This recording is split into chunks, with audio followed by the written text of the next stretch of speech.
Friends, பலாப்பழம் cut பண்ணிட்டு இருக்கேன். ரொம்ப பிடிக்கும் பலாப்பழம் எங்களுக்கு. எனக்கு, என் பாப்பாவுக்கு, என் ஒய்ஃபுக்கு ரொம்ப பிடிக்கும். இது வந்து ஸ்மார்ட் பாயிண்டில் ரொம்ப கம்மி விலைக்கு கிடைக்குது. ஸ்மார்ட் பாயிண்டில் கம்மி விலைக்கு கிடைக்குது. இவ்வளோ பெரிய பழமே 310 ரூபா தான். இதே நம்ம வெளியே கடையில் வாங்கினா 1/4 கிலோவே 100 ரூபா. ரொம்ப விலை அதிகமாக இருக்குது. ஸோ இந்த மாதிரி நம்ம வாங்கிட்டு வந்துட்டால் இது அழகாக நம்ம அறுத்து சாப்பிட்லாம். ஈஸி தான். ஸோ எல்லாருமே ட்ரை பண்ணி பாருங்கள். வாங்கிட்டு வந்து சும்மா கடையில் போனால் ரொம்ப காஸ்ட்லியாக இருக்குது. 1/4 கிலோ 100 ரூபாய்க்கு மேலே இதோட ப்ரைஸு. ரொம்ப ஈஸி. இதில் பால் அப்பப்போ வந்துகிட்டே இருக்கும். பால் ஒட்டாமல் இருக்கிறதுக்கு ஆயில் அப்பப்போ அப்ளை பண்ணிகிட்டே இருங்க.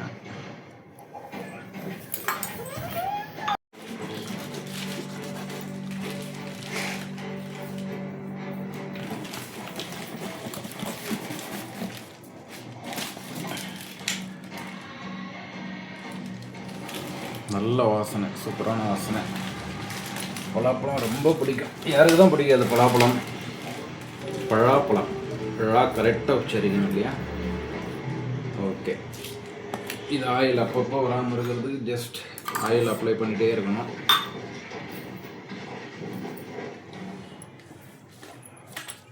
இது ஃபுல்லாக சாப்பிட முடியாது. ஜஸ்ட்டு பாதி மட்டும் நாங்கள் அறுத்துட்டு கட் பண்ணி சாப்பிட்டுட்டு மீதி அப்படியே வச்சுட்டு நாளைக்கு பாதி கட் பண்ணுவோம்.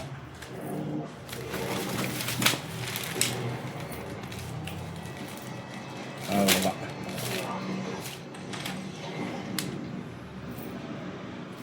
இந்த மாதிரி எடுக்கும்போது இதிலே எவ்வளோ பழம் இருக்குது. ஸோ இந்த மாதிரி ஃபுல்லாக வாங்கிட்டால் நம்மளுக்கு ரொம்ப ஹெல்ப்ஃபுல்லாக இருக்கும். அதிகமாக கிடைக்கும் குவான்டிட்டி. ஆல்மோஸ்ட் இப்போ இதுதான் மெயின் தண்டு. சென்டரில் இருக்கிற தண்டு உங்களுக்கு எல்லாருக்கும் தெரியும். ஸோ இதை கட் பண்ணி எடுத்துட்டால் உள்ளே இருக்கிற பழம் நம்மளுக்கு ஈஸியாக கிடைக்கும். ஆக்சுவலாக ஃபுல்லு ஹோல் பழமாக தகுடும்போது வாங்கும்போது ஆக்சுவலாக 13 கிலோ. இது 13 கிலோ வாங்கிட்டு வந்தேன். ஸோ இது ஒன்று கட் பண்ணிட்டா போதும்.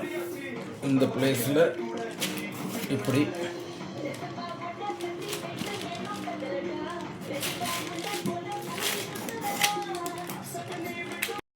ஓகே. ஸோ ஃபைனலாக இங்கே பாருங்கள், தண்டு உங்களுக்கு தெரியும் ஃபுல்லாக கட்டாயிருக்கு உள்ள. ஸோ ஈஸியாக எடுக்கலாம் பழம். பிதா மகன் படத்தில் வருது அந்த மாதிரி ஜஸ்ட் கட் பண்ணிவிட்டு கையில் இந்த மாதிரி பண்ணணும். இல்லை இங்கேருந்து பண்ணலாம். பால் எக்கச்சக்கமான பால். ஓகே, ஒன்றும் இல்லை. ஜஸ்ட் இதை மட்டும் நம்ம நிறைய பேர் இந்த பழம் பிடிக்கலாம் காசு கொடுத்து வாங்கி சாப்பிட்றீங்க. அவ்வளோதான். ரொம்ப ஈஸி. வீட்டுக்கே நீங்கள் ஒரு பழம் வாங்கிட்டு வந்தால் எல்லாருமே நல்லா சாப்பிட்லாம் பழம். இந்த மாதிரி வாங்கி வந்து ஜஸ்ட் தண்டை எடுத்துகிட்டா முடிஞ்சதுங்க.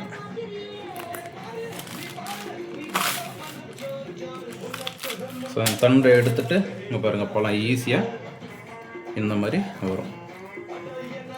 இதெல்லாம் நம்ம எடுத்துகிட்டு எண்ணெய் ஜாஸ்தி போட்டுக்கணும். கைக்கு அதிகமாக போட்டு பழம் ஈஸியாக எடுக்கலாம். நல்லா கை ஃபுல்லாக அப்ளை பண்ணிக்கோங்க. பண்ணிங்கன்னா கையில் பால் ஒட்டாது. அவ்வளோதான். அந்த மாதிரி தண்டு எடுத்துட்டதுக்கப்புறம் ஸோ உங்களுக்கு பழம் ஈஸியாக எடுக்கிறதுக்கு வசதியாக இருக்கும். அவ்வளோதாங்க. இந்த மாதிரி ஸோ இந்த மாதிரி பழம் ஈஸியாக கிடைக்கும். எவ்வளோ வேணாலும் எடுத்து சாப்பிட்லாம். ரொம்ப ஈஸி. நிறைய பேர் இது எப்படி கட் பண்ணணும்னு தெரியாது. உங்களுக்கு காசு கொடுத்து வாங்கி சாப்பிட்ருப்பீங்க. ட்ரை பண்ணி பாருங்கள். பெரிய விஷயம் இல்லை. ஈஸியாக பண்ணலாம். நாளாக கட் பண்ணிவிட்டு உள்ளே இருக்கிற தண்டை கட் பண்ணி எடுத்துகிட்டு ஆயில் அப்பப்போ அப்ளை பண்ணிகிட்டே இருக்கணும். கையில் பாருங்கள் பால் சுத்தமாக ஓட்டாது. கத்திக்கு, நைஃபுக்கு ப்ளஸ் கைக்கு ரெண்டுக்குமே எண்ணெய் அதிகமாக போட்டுகிட்டே இருக்கணும். ஓகே, அவ்வளோதான். ஜஸ்ட்டு கொட்டை உங்களுக்கு வேணும்னா அப்போவே விதையை ரிமூவ் பண்ணிடலாம். நீங்கள் நல்லாயிருக்கும் பழம். எல்லோரும் வீடியோ பாருங்கள். பிடிச்சா சப்ஸ்கிரைப் பண்ணுங்கள். பிடிக்கலனாலும் பண்ணுங்கள். லைக்கும் பண்ணுங்கள். தேங்க்யூ.